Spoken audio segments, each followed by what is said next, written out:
বিশ্ব ইজতেমা ময়দানের আরো খবর জানবো, আমাদের সহকর্মীরা আছেন সেখানে। শুরুতেই যাব মাসুদ সুমনের কাছে। সুমন, আজ জুমার নামাজে তো লাখো মুসল্লির জমায়েত হয়েছে, এখন কি অবস্থা দেখছেন আর ইজতেমায় এখন কি আয়োজন চলছে?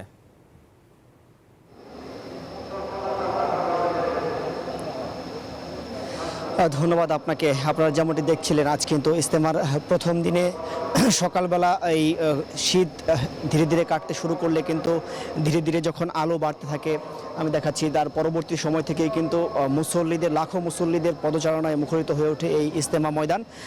জুমার নামাজ আদায় শেষে কিন্তু যারা শুধুমাত্র জুমার নামাজ আদায় করতে এসেছিলেন তারা কিন্তু ফিরে গিয়েছেন।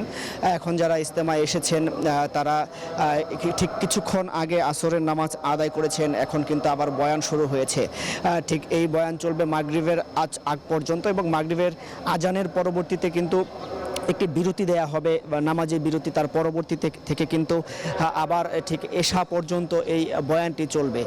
তার পরবর্তীতে রাতে বিশ্রামে যাবে মুসল্লিরা। আমরা যেমনটি শুনেছি যে এই মুহূর্তে আমরা বয়ান শুনেছি, বয়ানে যেমনটি আপনারা শুনছিলেন, আমাদের সহকর্মী বলছিলেন দিন ও ইসলামের আলোচনা করা হচ্ছে, পাশাপাশি ঠিক বিশ্ব ইজতেমায় যে অন্যতম লক্ষ্য উম্মতকে আল্লাহমুখী করার জন্য দায়ীদের এমন একটি জামাত তৈরি করা, বা যারা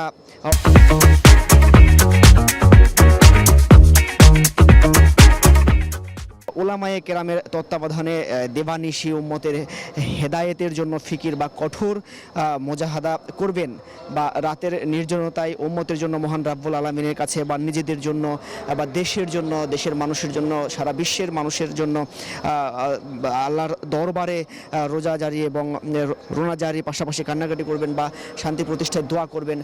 তারা কিন্তু এখানে বয়ান শুনছেন, পাশাপাশি তাদেরকে ঠিক এখান থেকে তারা বের হয়ে গিয়ে কিন্তু দিনের দাওয়াতে বেরিয়ে যাবেন।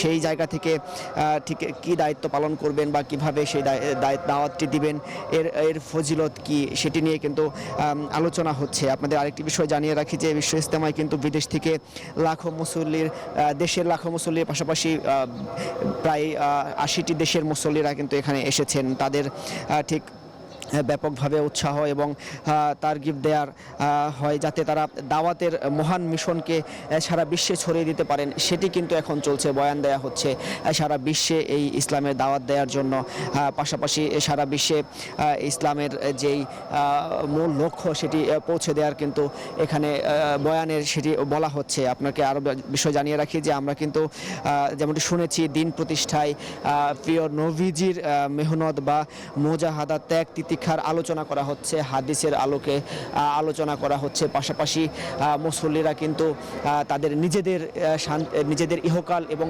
পরকালের শান্তির জন্য মহান সৃষ্টিকর্তা আল্লাহর কাছে কিন্তু দোয়া করছেন, ফরিয়াদ করছেন, নামাজে দোয়া করছেন, সারা বিশ্বে মুসলমানদের শান্তি প্রতিষ্ঠিত হোক এমন দোয়া করছেন। তো এই ছিল আমার কাছে সর্বশেষ। এরপরে ঠিক মাগরিব পর্যন্ত চলবে এই এখন যেই এটি আলোচনাটি চলছে সেটি। এই ছিল ইজতেমার ময়দান থেকে আমার কাছে সর্বশেষ। সুমন, আপনাকে ধন্যবাদ। দর্শক,